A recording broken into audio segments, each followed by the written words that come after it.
usually told I'm loud. Okay, yeah, so we're TEM Systems. Chris Waller, this is Jason Coleman.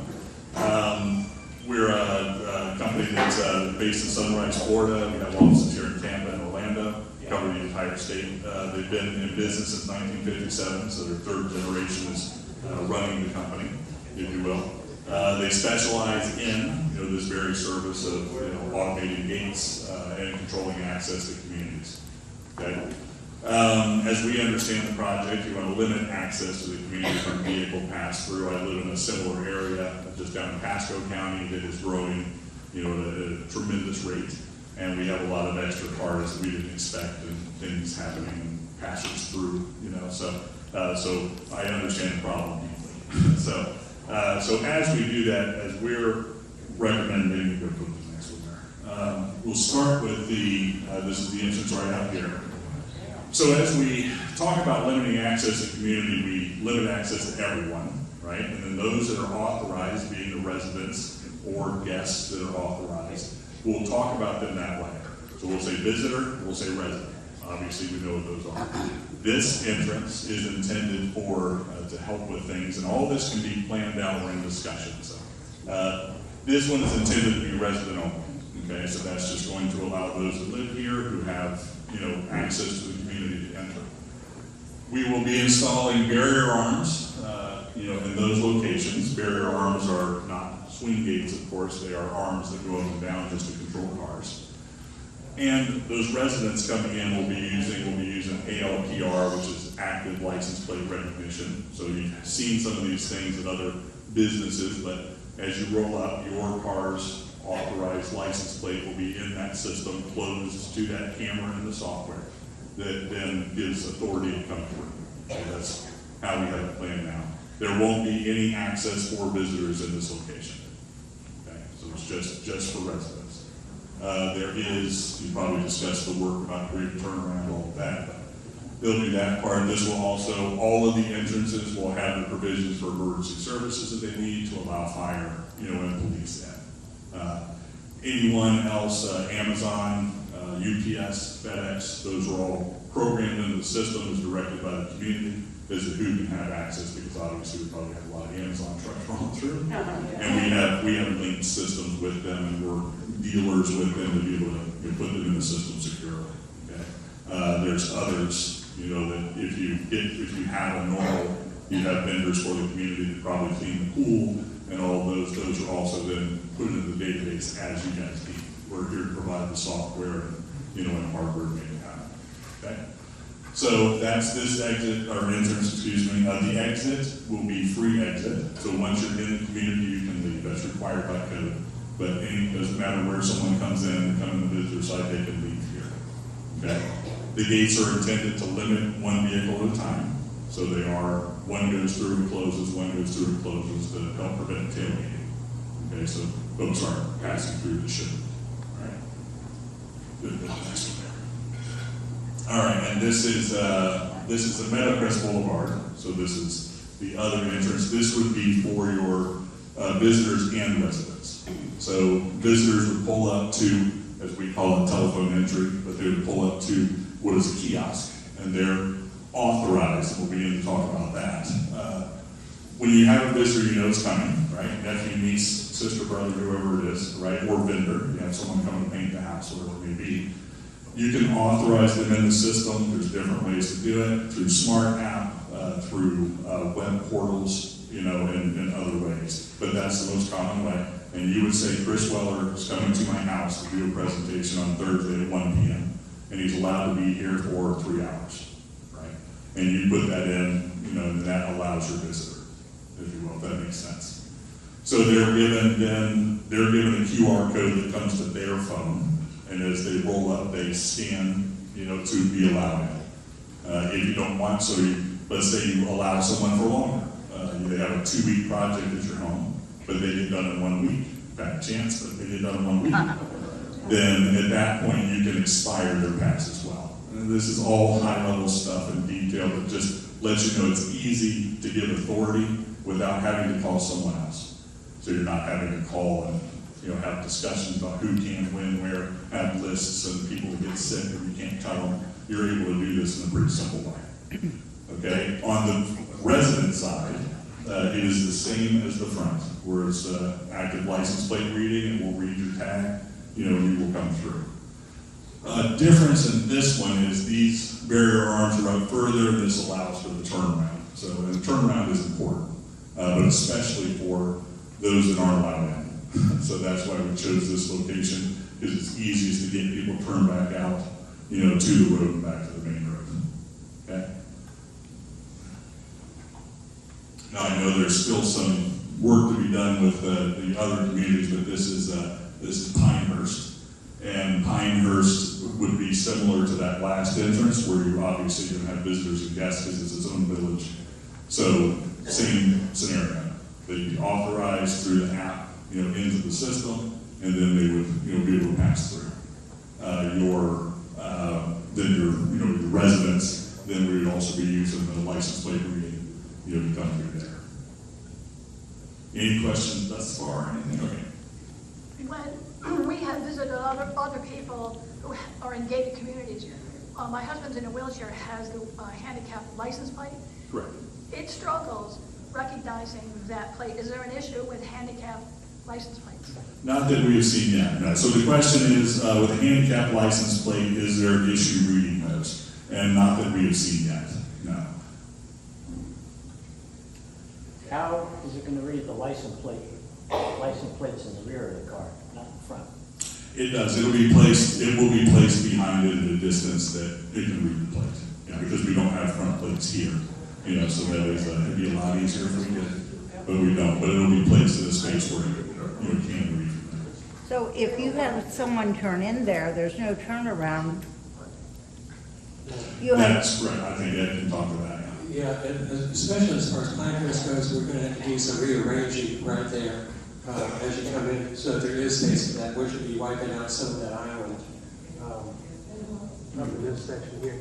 Extra work, but extra work. It's something that we have to do in addition. Just because originally the developer hadn't planned for any gates for either of those communities down there. But at Pinehurst, at least, it can be done. Yeah, and that's a pretty common issue. We go to communities that don't have, they weren't planned for, or as they put it in, they said, well, that's the turnaround up there. Well, that's fine, but you can't put a gate in somebody's front yard, so it's beyond the point you don't want people. So, but cutting turnarounds is a pretty common thing that's done. So visitors cannot come in over here, they have to go all the way down? That's right, that's the plan as it is. Come up? Right. That's how we have it planned. It doesn't mean we can't adjust from that. But when you go to, I'm sorry, the question is, do visitors, because they can't come in here, will they have to go all the way around, and come the other side? Typically, when you set these communities up, you do have a limited spot for visitors to come in. Okay, so if you want to go to a second, you can. What that does is it expands the amount of equipment you need, because then you need all of the equipment to authorize them, the scanners, the reader, the computer, everything that needs to happen. So you're kind of doubling up, it adds, to the project. Go ahead, I'm sorry. So the person that cuts my lawn, usually on Thursdays, sometimes though he comes a different day, can I give him a code to last, let's say, 3 months rather than every week? Absolutely. So the question is, can I give someone, access for a longer period of time? Say the person who cut your lawn is a great example. So you can give it for as long as once this goes on our plan. We set what are called post orders, which is what you have typically with a live guard. But the community states that yes, you can, as a resident, you can allow somebody for a certain period of time. The maximum you can do is a year, or whatever it may be, right? So yes, if you had someone, you can put them in for 3 months, whatever you want. If you no longer use their service, then you can disallow them. They're taken out of the system immediately. You got one, two, I'll be right with you. I saw. all the way down at the other end of the road, where we hit the main highway, the people that are used to making a left-hand turn or a right-hand turn, who do not live here and are using this strictly as a way to get from there to here, what do we do about that kind of a traffic flow when they are used to coming in at that light like this, bing, bing, bing? Yeah, without knowing it right in my head, seeing it, but so is this the entrance? No, I'm sorry, go back one, Jason. So they're coming down this road and typically they're cutting through here, correct? So you're asking about increased traffic on that road, or just about what happens when they pull in? I'm sorry. I guess, yeah, we're not traveling to that other road right now, we're just talking about the figure, so. Understood. Okay. Yes. My question, how many plates can you put in the system for it? Yeah, the question, so you mean, so the question is how many plates can you put in the system? Do you mean how many individuals, so like a household? Like There's my no daughter- limit. Like my daughter comes over, can I put a plate in the system? That's correct, yes, you can. And that's something also that as a community you discuss and you set rules. So where's the relationship, there? So one common thing is like home health. So those folks who come in, they typically want them to be authorized because it's not only coming to do the service, but sometimes also for welfare check.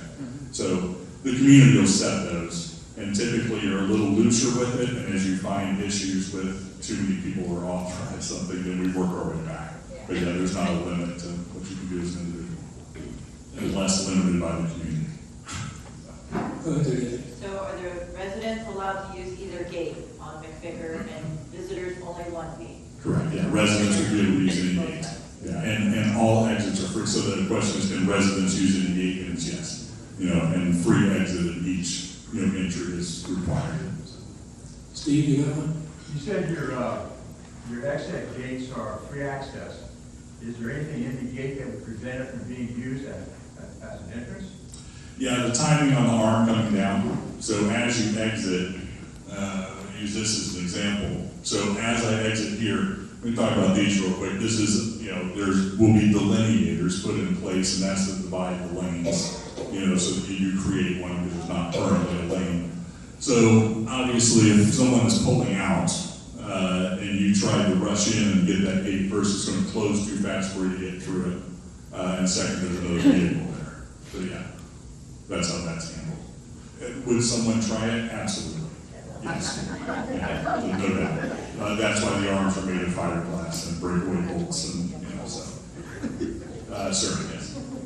On the gate at the other end of McVicker, you do realize if somebody wants to get in here, there's a way around that by going through the apartments.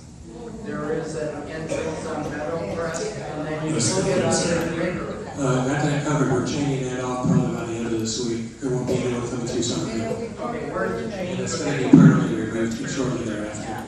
We're cutting it off at McVicker, you're Yes. saying? Yes. Okay, all right, thank you. Yeah. Go right ahead. On both ends of those, where the gatehouses are, those are used as storage units, and a lot of times when we're bringing things in and out of that area, we have cars parked close to it, and I'm wondering, when I was looking at the diagram that was on the one before, you have a little white box there, close, Oh, I mean here? right there. Yes. That's usually where we park. Right. Is that a piece of hardware that, because I can't. No, it is not. No, I'm so sorry. So the question is asking me whether this indicator or this graphic, it's not a physical piece of hardware there, no, it's just showing the distance that there's 20 feet there. So that's what we generally want to allow, because you're also talking about turnaround trucks, that sort of thing, which is another reason that this area was chosen, because if you do have a truck that shows up to deliver sod and they're in the wrong neighborhood, then they still have to turn around, so we want them to have enough space. So for short-term use of the storage area, we could still park our car there, empty out or fill up, and then leave. Community question, yes, I think so, yeah, I think it shouldn't be a problem. Yeah, we won't use anything inside of there, Sharon, that's an problem. I know it'll be plenty of parking, there won't be disturbed. Where's the guardhouse? The guardhouse is under the trees. It is, right? Typically, how long does it take for a community to kind of get used to this? I'm over here in this kitchen area. Oh, there you are. I thought it was in a moment. There used to be a plexiglass here. How long does it take a community to get used to something like this? You find, do you get any feedback from the communities you put them in into what people say about the systems. Do they like these? Do they say I want it more or less? Right. Well, so once the access is controlled and there's a change in traffic, because obviously we're here discussing it because there's a problem with it. Once that happens, the benefit of it's seen. Now let's talk about how you get used to the system. What we generally do is we'll put the system in and plan it out again with the community to decide we're going to leave them open. And we'll just keep them closed, say at night. Okay, we'll keep them from 10 p.m. to 6 a.m. they're closed. And let's start to limit traffic that way. And then we'll begin to close them on weekends. But we'll come up with a plan with you guys as to what's good. And then people get used to it. It's not just one day shut it all off. Because that does create issues because somebody has a problem. Because the first person rolling up will have a problem. So, and then they'll have 4 behind them. And so it is a matter of that. And then just education on how they work and all that. Go ahead, I'm sorry. What other areas do you have these gates installed so we could potentially preview it on our own? Yeah, we have literally thousands of gates, throughout the state. But in this area, we can find some folks, some references that we, once we discuss the project, then we'll get permission from them and then show you. How would we get that information as residents? Would the board give us? That's probably. Correct. Yeah, we always speak to, so like if we ever wanted to use you guys as a reference because it's a similar community to someone else, then we'll, because not everybody does it the same way. We will then, we'll get that reference and pass it to the board and set up a meeting. And then a follow-up question. It sounded like the only way for guests to get in was the code. Is that the only option, or is there? No, actually, no code. We prefer not to have a code that's given out, a PIN code. It's a pass given on their phone. They can also print it at home if they want to use a paper passport. It's a QR code, correct? Can you also use the PIN codes? I'm sorry? Can you also give the visitors a PIN code? It doesn't, as we have a plan now, no. Only it doesn't mean that we can't do that. We found the PIN codes over time, though. I have 2 teenage sons, last 2. So when I have 2 teenage sons, we drive them everywhere, right? And we drive to all the gated communities, and I have a PIN code for every one of them in my phone. so having PIN codes, while it makes it easy, sometimes just increases access and it's real hard to manage. Doesn't mean we can't, it's just a step we do now that just becomes public and defeats the purpose of it. I'm sorry, one right back here, one right back over. Do they make a lot of noise, the gates, when they go over down with the disturb neighbors that are close to the gates? No, not at all. No, she's asking, they make a lot of noise. No, they're very quiet, they're belt driven, they're quiet. If they are making noise, someone needs to call us. So, yes. I wonder how easy or difficult it is for a person who is interested in vandalizing the equipment, how easy or difficult it is to do that. Yeah, they are. So asking about vandalism on the actual equipment. So it does happen. The arms can be pushed off, they can be hit with a car, all of that. It's an insurance matter when it happens, and obviously a crime because they're vandalizing the property. The units themselves are metal encased houses with locks on them, with high voltage inside. so they can get in there and play with it. They can't get into the box itself. The computer part. Those are also all hardened and inside of metal, encasements, housings. And we'll show you a picture of one of the kiosks here in a moment. Yeah. What is the access for emergency vehicles? How does that work? Yeah, okay, sure thing. Yeah, the access for emergency vehicles is provided by a couple of different things, and it's based on county. So here in Citrus County, they use, Citrus County, they use, the police use what's called SOS, it's a siren type activator, so they will install that as part of the system. And then the fire department uses a Knox, key switch or Knox box, and we'll provide that. It's all permitted. That's another thing. All of this is permitted, all that, we do all that work with the county. So great question. Yes. If someone gets in somehow, Yes. are they allowed out, or what, are they stuck in? Certainly. Yeah, it's actually against code, against the law to hold somebody in once they're in. That's just me, too. Yeah, you want them out. So and that's a thought. I've been doing this a long time, and that's part of the thought process. If you come do something bad, you actually do want to leave. They come steal, they come do bad, let them go. Let the Citrus County Sheriff find them. What's the fail-safe on the system? Right here. The fail-safe, so open. Okay, so if the system does open, it has battery backup included, so it will fail to the open position. So you come now, if the fail-safe fails, it's stuck down. and you'll have somebody here that will be able to, do what they need to do to get it open until we can get here. Our response time is typically about 24 hours from call. Not if you call Friday at 4. We do have overtime rates, all of that, but it's go right ahead, sir. I'll be right there, I'm sorry. To kind of answer Doris's question about vandalism, one thing we can have are cameras out there, and that certainly deters vandalism. That's right. We can do that. Very good. And captures it, yeah, if you do have it. Sorry, that's a good thing.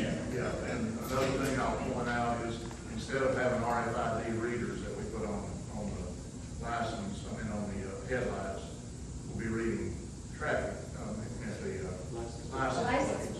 So there's not any extra charge. We don't have to buy RFID tags for each individual. I mean, simply when we change cars or tags or whatever, we reprogram the tag. So that's another good feature of this system right here. That's correct. Third point, if you want to see how this thing works, all you got to do is drive down here to Dan's Car Wash on the corner of 44 and 19. Drive through the car wash, and they have a tag reader, and I have a monthly subscription there. When I go get a car wash, I don't drive through a reason license plate, opens the gate, and go right through. Dan, thanks you for the advertising. Question I have, you saying that between 10 p.m. and 6 a.m. is low? No, that's just as we run up. It'll be a plan set by everybody. So just to get everybody used to the gates. It isn't good to shut on day one. I get out of work at 4 a.m. Right. You would have access to it. So as we close it, we're just limiting the amount of people that are exposed to the system to try to help everybody get used to it. So you're going to have part-time residents too. So if you do this in the middle of summer, all the new folks that show up, come spring or come winter or something. It's limiting traffic for the people that don't live in the neighborhood. Correct. Because what's gonna happen is they're all gonna come into that other entrance, and there's no turnaround, so you gotta slowly get them used to that. Here it'd be fine, they'll turn around, but that's kind of what it is. That's a good point. The first thing we're trying to do is get the other people who don't live here used to the fact that that exists, and that will begin to deter. Then we get ourselves used to using the system and our visitors and all that. Right there, sir. Yeah, we have for the visitors on this one, we have a license plate reader on this end. Correct. Yes. So the license plate readers will be at both locations, so residents can get in any location. Yeah, I know that with hurricanes, the system can go down. Lightning also? Yes, that's the main culprit. So when a system gets broke to the point that the fail-safe doesn't work, it's generally lightning. Hurricane times, generally you want to leave it open. So you know the storm's coming in 3 days, the community's open until the storm's over. What about lightning? What happens? There's damage, obviously, and that's has to be paid for by the residents or Yes. Lightning is Insurance issue, it's an insurance issue for repair at that point, but it is paid out. It's not covered. It's not warranted out. While we use surge protection and other things, you can't stop lightning, unfortunately. Right, sir. Yeah, you sound like that they have a lot of experience at installing them. They have quite a few up in the community, different areas. Yeah. You were mentioning about the breakaway bolts and that they fiberglass and they can snap. What do you see as the experience that you've had of people actually running into them deliberately to get in there to steal or break something? Yes, that's true. So the question is, when they break through it and they do it, it's that bad people are going to do bad things, they're going to find a way. And unfortunately, it does happen. Really do drive through, but I can tell you the same thing where we have communities with steel, or not steel, we don't use it anymore, but aluminum, gates, that are big swing gates with closed with barrier arms in front of them. People will still drive their cars in angry moments, into those. People going to commit crimes generally aren't in the best state of mind. It does happen. This is intended for the 99% that isn't that, to limit that and stop traffic. Yeah. You don't see it though? No. We see accidental running way more. And these have LEDs. I think there's a last shown in Broadway's market. But these do have LEDs on them so people can see them clearly. But it happens, cars stall underneath, there's safeties to prevent that, but, there are times they'll be hit, and they're intended to break away, limit damage to the vehicle and the operator. You don't see it so much for vandalism. No, not at all. No, not here in Citrus County. There's other spots we go to for sure that they're vandalized, but for different reasons. Go ahead. I'm sorry. I know you have the initial installation, and is there an additional charge, or is it part of your installation that there is a maintenance program in place? So we do. So we warranty everything for a year, right off the start. So all the equipment and everything is warranted for a year. Any charges after that are based on what we end up negotiating, whether or not you're going to have, an extended maintenance plan, whether or not we're going to provide other services with it. That's all done after we've settled on exactly what equipment and if this setup's going to work for everybody. And that would be done per contract? Correct. Yes. Done by contract. Sir, Kitchen again. I'm sorry, I have to ask this. No problem. So you install these in communities. How often do you uninstall these? How many times do communities say, we don't want these things, they're no good? I can't think of a time. They're put in, they stay. What kind of feedback, do you get feedback from these communities? How do you measure that success with these? Generally by the fact that we understand that doing this is meeting like the very goals that we're trying to meet. It's limiting traffic access, creating the awareness for people from outside the community that you are doing something to keep folks out. I can't speak to statistics or anything else, just anecdotal cases that we understand that these actually do help customers commercially and here residentially as a community. Okay, I think she had first. Yeah, I have actually two questions. Okay. One is that you did address during storms that you let the gates up. But is there anything that we need to do during severe storms or possible tornadoes or hurricanes, that we have to remove any equipment or whatever? Yeah, the question is during storms, hurricanes, severe pop-ups, that you need to remove anything now. They're rated for what we call South Florida Building Code, which is 200-mile-an-hour winds. It doesn't mean that a tree branch can't hit it, cause damage, and the arm ends up in somebody's backyard. But there's nothing to prevent that. And my second question is that we have a lot of people who like to take walks or ride their bikes. And they go, they don't necessarily stay within their village and do it. They like to take advantage of all the villages. Where your gates are positioned, how would a walker or a bicycle rider be able to move in and out of this? So the question is, how do pedestrians and bicyclists get around the gates? And that's provided by, if there's fencing put in an area to block off cars from driving around, there'll be a pedestrian gate included with that. So you can come in and out. Also pathways, any sidewalk, anything needs to be done to go around it. So typically it's just laid out. So we generally, this is something we're working on all the time, right, Jason? So Jason's the smart one, that's why he doesn't talk. But we're, with bicycles, we typically want to give a path around. We don't want them in the traffic lane with the barrier arm, because these barrier arms don't know that's a bicycle. So we want to provide a way around that's meant for cars, so. Yes, sir. No, I lost somebody in the mix right there, sorry. I'm so sorry. What about golf cart access? I don't have one, I don't know if they're like, they have to have a license, I don't know if they're not, but somebody like a golf cart. Yeah, so there's different things we can do. So if you have golf cart access, there's clickering, other things that need given to that. If it has a tag on it, it will read it. I know that not all of them have that, but that'll have to be something's planned out there. There's a possibility to do the access through the actual cell phones. Right. So as long as you have your cell phone with you, then you should be able to give yourself access as well. So a secondary measure. Yeah, so you basically authorizing yourself as a visitor to roll up and use your phone.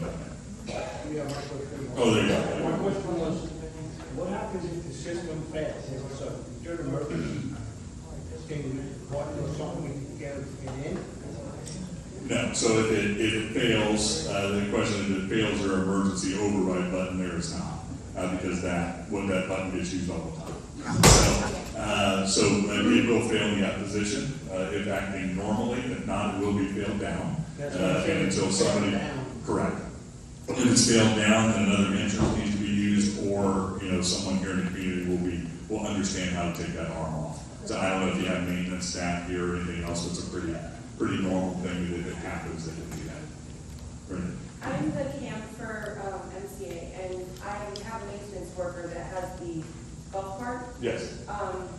He's not very good with his phone, but he would have access like a homeowner. So how would he be able to get in and out?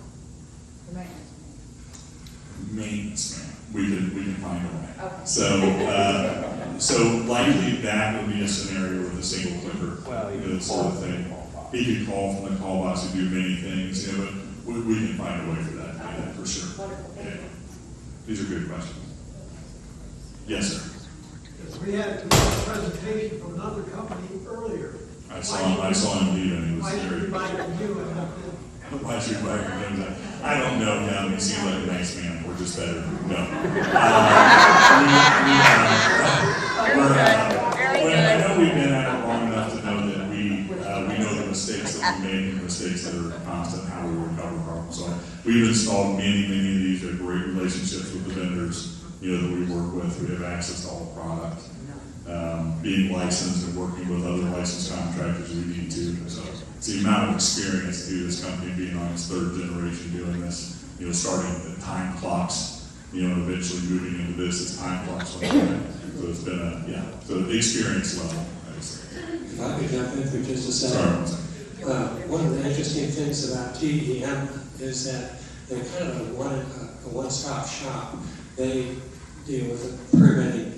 They deal with contractors, people that they're used to using, so that it's a smoothly done system from start to finish.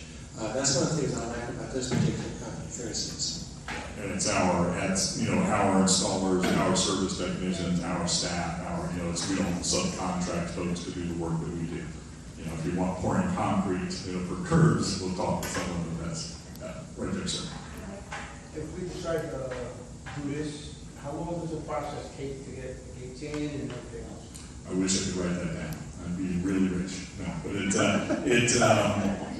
typically, in a project of this size, each entrance will take about a week to install. Okay, so that's with no slip, no change where we have concrete needs to cure, other work that we have to do, electrical coordinating. So from the minute that you say go, there's permitting, there's steps with getting electrical in place, there's other things that happen. So altogether, it's a couple months long project likely from when you say go to getting it all done. Yes, ma'am. You mentioned that we were going to be able to see the stuff that you. Yeah, that's right. Yeah, you want to hop forward to that? Yeah. Okay, sorry. No, sorry. I'll go to the kiosk if you could. Thank you. You bet. What do we got? Yeah, there we go. So we'll go to this. So this is the kiosk. Now the look of it, exactly will be based on what features you have on it. Okay, so, but this is where your visitors will, approach, and this is how they'll interact with the community. Okay, so it's, this is a camera style intercom that's on it, but this underneath, which is hard to see, but this is the actual barcode scanner, or QR code scanner, excuse me, and that's where they would roll up, and scan their phone or their paper ticket or whatever it is that they're using. These things, and not that we haven't planned it in here, but we can have it scan driver's license, for instance. So if we want to do it that way, that's a different item when it's there. Scan the driver's license, get it authorized, print out a pass to be able to come through. Video capture, of the driver and the vehicle, that's stored. License plate information stored. Driver's license information stored at the front, not the back. So for anybody who knows that. Yeah, so this is what the hardened case looks like, and this is designed and built by us. So you'll see the name Gatehouse in this equipment as well, and this is what we've kind of settled on discussing. The Gatehouse is a company that is owned by TEM. It started 25 years ago as a software company because they had a hard time getting all of these things put together. So our current president is the second generation, and he's the one that developed this product. And so it is ours, the software engine hours are ours, the housings are ours, all the equipment. So that also gives a big advantage on how you want to use it, and redesign it to that. But right now, we have a plan to come up, interact with the kiosk, with the QR code.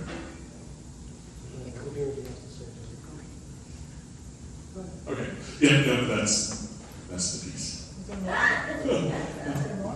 There's more, let's go to the next one. Next one. So, this is the more traditional side, so as we talked about. So this is something that could be provided, but we don't like the PIN codes. We just want you to understand that we have a way to do a few different things. So this is the more base system where there's not a database, it's not QR codes, it still uses the license plate for residents, but then this allows for the PIN code, the phone call, more traditional, style. This is not what we had planned, just because you get over a certain amount of houses, or if you're not in an apartment type building where it's more controlled, where they can take tenants in and out of the system, we end up with kind of a spread of that. But this is another, more a light version, if you will, but not the one we're picking for here. We just wanted to understand this there. Oh, that's it. I forgot that was last. Yes, sir. Go back to the diagram to show this. Yeah, meeting tree, yeah.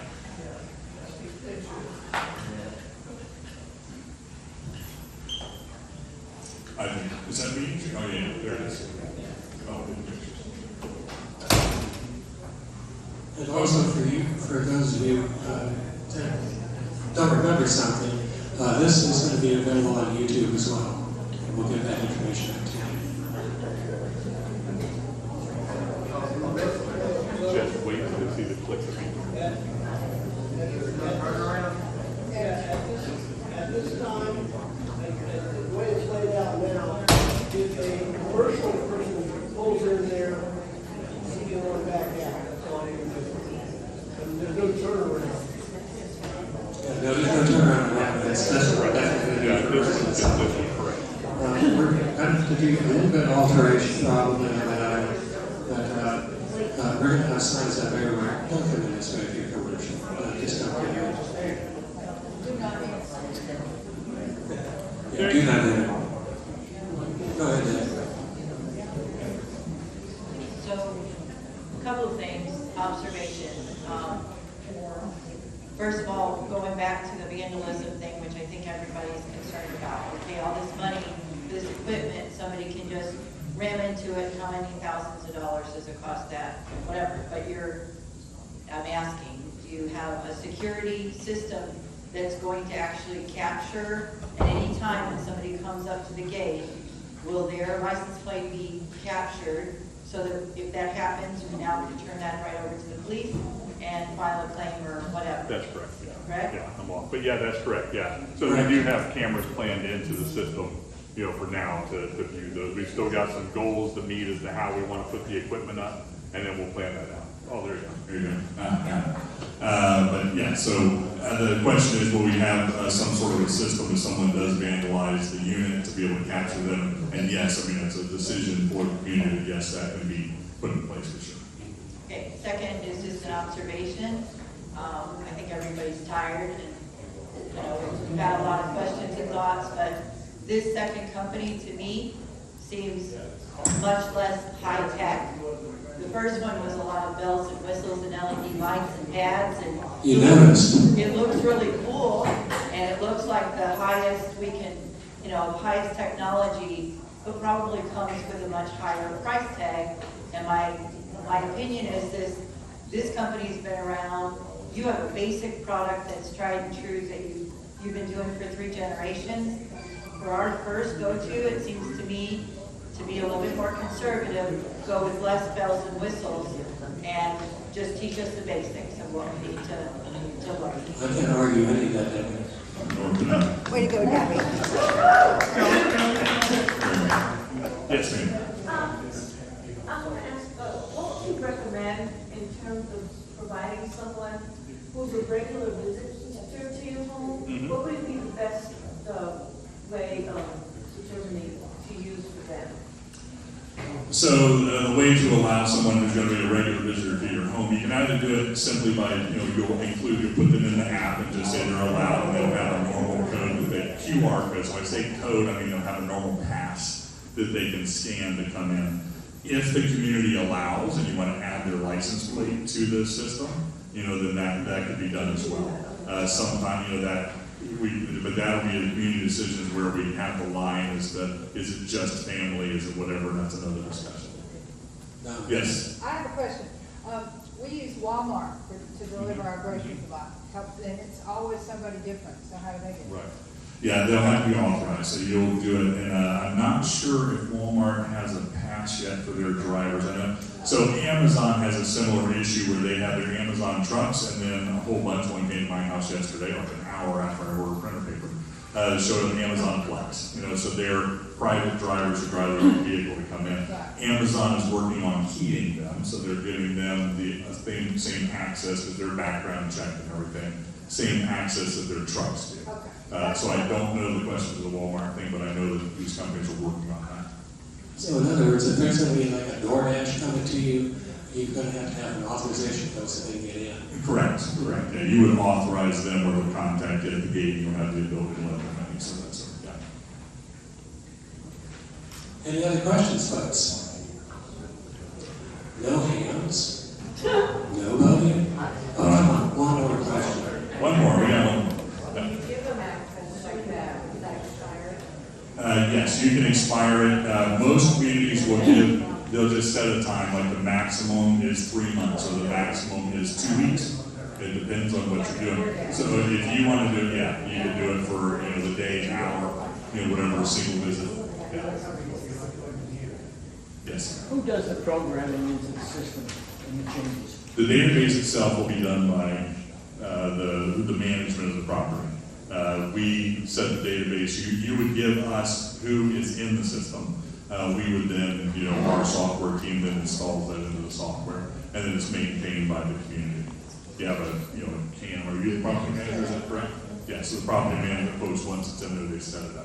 The initial setup is us, yes. Yeah, but when we ask them for a license plate or somebody else Correct. is in there, Yeah. somebody else has to do it, we can't do it. That's correct. Yeah, license plate should be entered by the community. Yeah, that way it's meeting the guidelines. Okay, if there's no other questions? Thank you so much, everybody. Thank you, Chris. Thank you, Chris.